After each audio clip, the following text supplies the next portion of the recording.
অনাদির আদি গোবিন্দ এই অনন্ত কোটি ব্রহ্মাণ্ড সৃষ্টি করেছেন।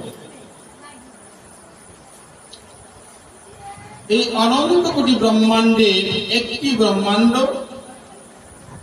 এবং সেই একটি ব্রহ্মাণ্ডে পৃথিবী নামক একটি গ্রহে ভগবান আমাদেরকে মানব জন্ম দিয়ে, মানব দেহ দিয়ে পাঠিয়েছে। শুধু মানুষ নয়, এখানে 84 লক্ষ যোনি রয়েছে, প্রাণী জাত রয়েছে। আর এই 84 লক্ষ যোনিতে যারা রয়েছেন বা যারা এসেছেন, সকলেই এখানে কর্মফল ভোগ করার নিমিত্তে এসেছে।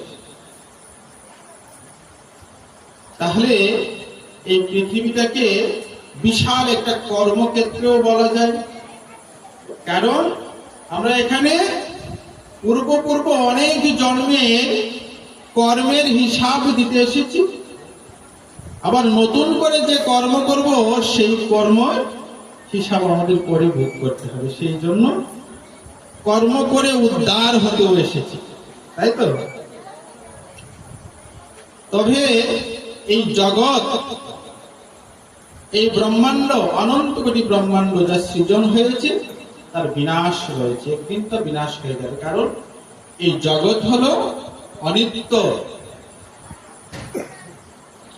শুধু এই জগৎ নয়, এই পৃথিবীতে আমরা যত জীব এসেছি, সকলকেই একদিন মরতে হবে, চলে যেতে হবে এই জগতে ছেড়ে। আব্রহ্মভুবন লোকান পুনরাবর্তিনা অর্জুন, ভগবান বলছেন যে ব্রহ্মলোক থেকে এখানে পর্যন্ত যা কিছু আছে, যত রকমের জীব আছে, সবাইকেই মৃত্যুবরণ করতে হবে, চলে যেতে হবে একদিন, অর্থাৎ মরতে হবে। তাই গীতায় ভগবান বলেছেন, যতস্যাহি ধ্রুব মৃত্যুর্ধ্রুবং জন্ম মৃত্যুস্য তস্মাদ পরিহার্য হরিতে নাতম শুচিতমারহসি। অর্থাৎ তোমাদের যাদের জন্ম হয়েছে, তোমাদের অবশ্যই মরতে হবে, আর যারা মরেছে, যাদের মৃত্যু হয়েছে, তাদের আবার অবশ্যই জন্ম হবে।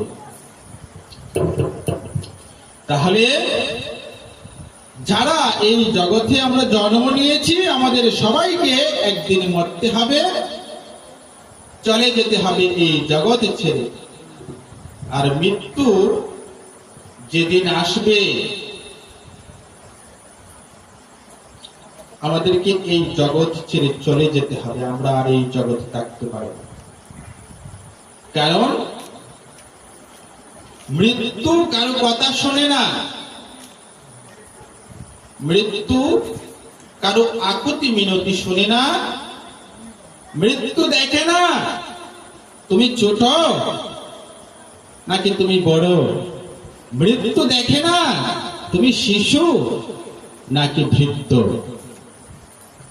মৃত্যু দেখে না তুমি রাজা, তুমি মন্ত্রী, তুমি জমিদার, নাকি তুমি কোনো বড় কর্মকর্তা। মৃত্যুর সঙ্গে কোনো জোর জবরদস্তিও চলে না।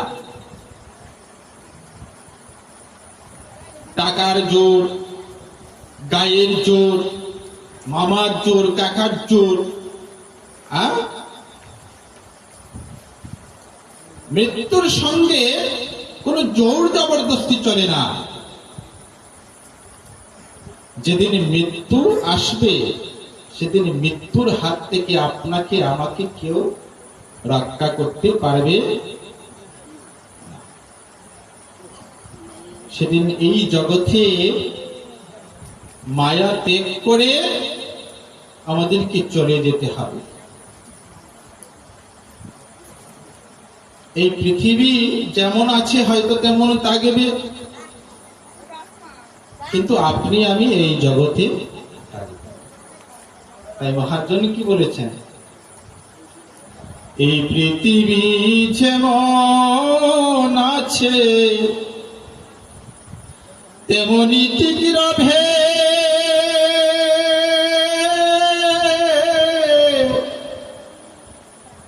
ওরে সুন্দর এই পৃথিবী ছেড়ে একদিন চলে যেতে হবে রে মন, চলে যেতে হবে। তোমার নগদ তলব তাকিদ পত্র নেমে আসবে তবে, ওরে সুন্দর এই পৃথিবী ছেড়ে একদিন চলে যেতে হবে রে মন, চলে যেতে হবে। যেদিন নগদ তলব চলে আসবে, যেদিন পরপারে যাওয়ার ডাক চলে আসবে, সেদিন আমাদেরকে চলে যেতে হবে। আমরা এই জগতে থাকতে পারব না। তাহলে এই পৃথিবী আমাদের থাকার জায়গা নয়।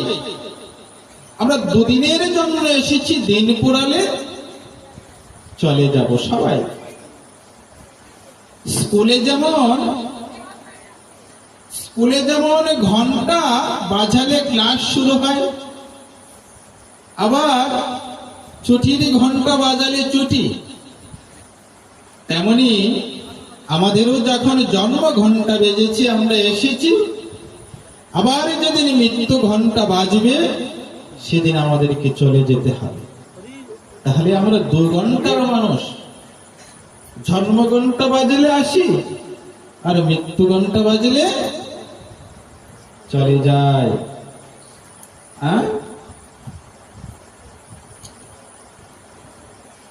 এই 2 ঘন্টার মানুষ হয়ে আমাদের যে চাল চলন, চলা বলার যে ধরন, আমরা যেরকম ভাবে চলি, যেরকম ভাবে কথা বলি, দেখলে মনে হয় যেন আমরা কোনোদিন মরব না। তাই মনে হয় না? আমাদের চলা বলার যে ধরন, তা দেখলে মনে হয় আমরা চিরদিন এই জগতে থাকব। কিন্তু দিনের পরে দিন চলে যাচ্ছে, মিনিটের পর মিনিট চলে যাচ্ছে, ঘন্টার পর ঘন্টা চলে যাচ্ছে, মাসের পর মাস চলে যাচ্ছে, বছরের পর বছর চলে যাচ্ছে। কিন্তু আমরা কি ভাবছি যে আমরা যে সময়টা এই জগতে নিয়ে এসেছিলাম, সেই সময়টা থেকে আমাদের সময় চলে যাচ্ছে, কমে যাচ্ছে।